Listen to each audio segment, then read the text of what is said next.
Today's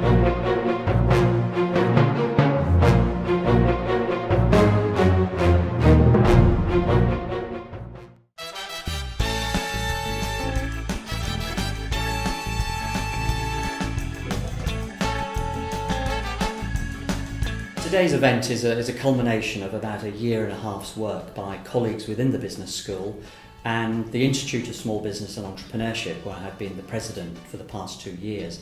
And we decided that it was important, a growing area of interest in finance was alternative finance. And so we put in a proposal with industrial partners and other universities in the UK, colleagues in the UK, and we were successful in bringing in a budget which has enabled us to run 2 workshops in order to gauge the interest and hopefully develop this community of interest. And today is the second of those events.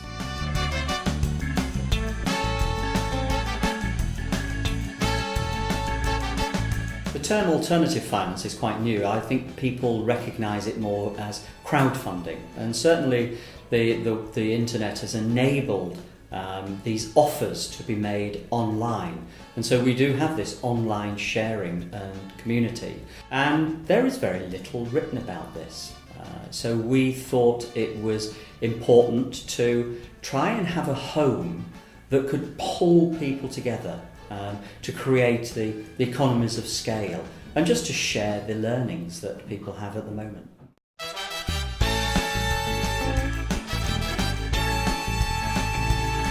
We've got a great range of speakers today. We really have something for everybody. In the morning, we have 4 speakers from industry. We have Andy Davis, who is a former editor of the Weekend FT.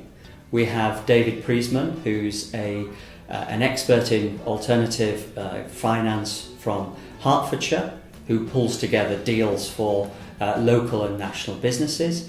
We have the policy manager from Responsible Finance, Theodore Haj-Michael, and also the executive from Bohurst, a data aggregator in this space, Ella Halmari. The central part of the workshop is the keynote speech of Professor Colin Mason, who is representing Adam Smith Business School at the University of Glasgow, and he is here today to present his latest research on business angels and the transforming market of business angels. In the afternoon we have 2 sessions running together.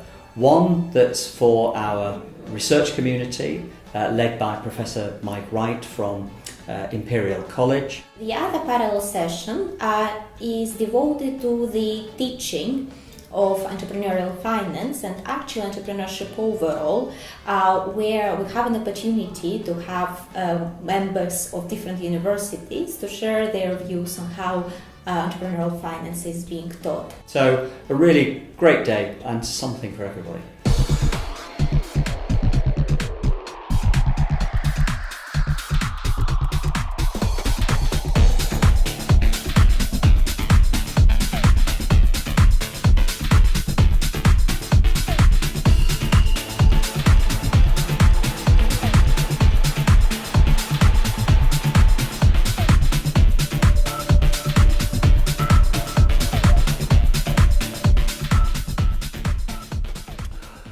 What I really want to talk about today is change. The angel market is in a quite dramatic period of transition. That's what the market was like.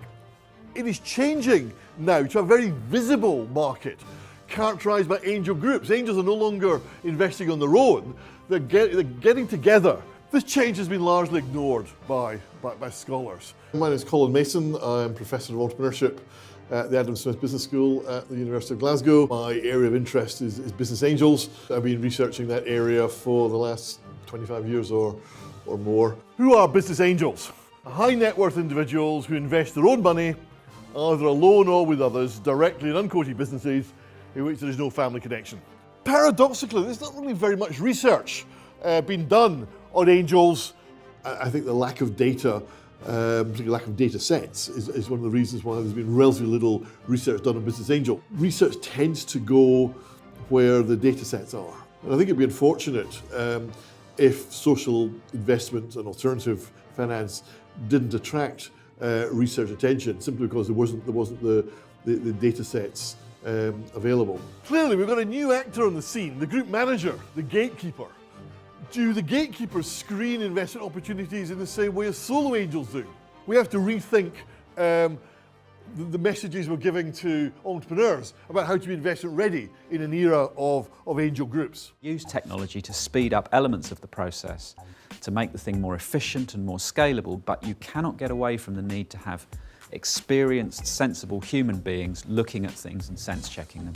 I don't think you can really argue it is alternative anymore. I think it's becoming part of the mainstream of the way finance is done. My name's Andy Davis, and by background I'm a financial journalist, and these days I'm a writer on finance, business and investment with a particular focus on alternative business finance. I'm pleased that the academic community is taking an interest in this because I think some very exciting and interesting things are happening in financial services and in business finance. And I think the aim of the community should be to ensure that there's a real understanding amongst people who study enterprise of the range of ways that businesses are going to fund themselves in future. And I think it's very valuable, therefore, that we get lots of practitioners, but also lots of academic contributors here. My involvement is to share practical experience of what I think is actually happening in the market. Anything that can be funded any other way can usually be funded this way too. Conventional and alternative, old and new, are increasingly merging. The system as it exists now is not necessarily the system that will exist once people really figure out what the risks are. My name's David Priceman. I live locally. I've been involved for many years in the field of what's broadly known as alternative finance, which is private equity, and more recently the crowdfunding arena. Certainly myself, and I hope other people in sort of alternative funding, are not anti-bank per se. Perhaps where banks do let themselves down a bit is more on the service side, because you do hear a lot of complaints about banks that are very slow to make a decision, or first of all they will say yes and then months later they come back and they say, oh, actually the credit committee has said no. In absolute terms, the crowd as an investor is growing, but in percentage terms it's very much falling away. There's probably a need for community in every industry, in every sector, because business is done between people. This is quite a small industry still, people know each other personally, and so at a national level, even at a regional and local level, it's important to engage with the practitioners in the industry. So yes, having that personal engagement, networking, attending events like this, all of that is very important. So in 2015, we saw over 4.9 billion invested into UK companies in equity finance. My name's Sarah Hamari. I'm a researcher at Bohurst, which is a market research firm tracking startups and scale-ups in the UK. So this is a heat map of investment activity through 2015 in the UK. Within an area such as alternative finance, one that's growing and maturing and developing, I think there are always going to be a lot of questions, both from business and from academia. So to have a kind of forum where people can come together and talk about what they're realising, what they're finding out, and what's coming up is really interesting. We see ourselves as being an important source of information on the equity markets. Also, as we are a subscription service, and we provide this information in a structured and easy way to people within the industry. We noticed a real decline in investment, equity investment in Scotland before the referendum. So we're predicting a little bit of a slowdown before we know what's happening with Europe. My name is Theodora Hadji-Michael. I am Policy and Research Manager at Responsible Finance. What you can see here is that we are lending where banks are not, and those actually also happen to be areas of higher deprivation. Well, access to finance remains a significant barrier for a number of micro and small businesses, and responsible finance exists to fill this gap. For every £1 that our members lend to businesses, they generate £7 in local economic value. Customers or businesses aren't aware of the alternatives to bank finance. they're not aware of how to access them, you know, whether to trust them, whether they'll be around in 3 years or 5 years if they need to access finance again. By being part of this community and engaging with the other alternative finance providers, academics, policymakers, and other institutions that are part of this community, we can raise awareness and work together as a more inclusive system.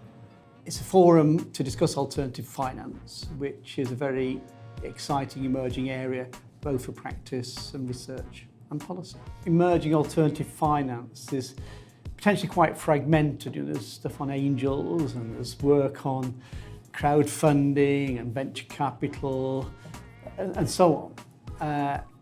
And the way things are developing, these are actually quite interrelated. So I think a community of interest is a way of bringing that together and seeing how these complement each other, to what extent they're different, how they relate to traditional areas of finance. That kind of discussion, I think, needs to have a rigorous analysis to really say, well, what's really going on? Let's try and abstract from the two sides of that debate, and so we actually take a more sensible view of the effectiveness of these forms of alternative finance, which is then going to have implications, not just for research, but also for policy and for the practice of entrepreneurs. The expectations that I have of today's event is threefold. I would ultimately like to see the community of interest develop to become the UK's leading group for research into alternative or entrepreneurial finance. The second goal is from a business community, because there are a number of businesses in Hertfordshire who have already successfully brought in equity funding over the internet, and they possibly will benefit from meeting one another, from learning from one another, and hopefully we can learn from them. And I think the third point is from a teaching and learning perspective, that as a very new area of entrepreneurial finance, we are able to bring in all of today's talks, learning, and share those with our student community and also our academic community. The whole event will be documented and all these videos will be accessible if you're interested.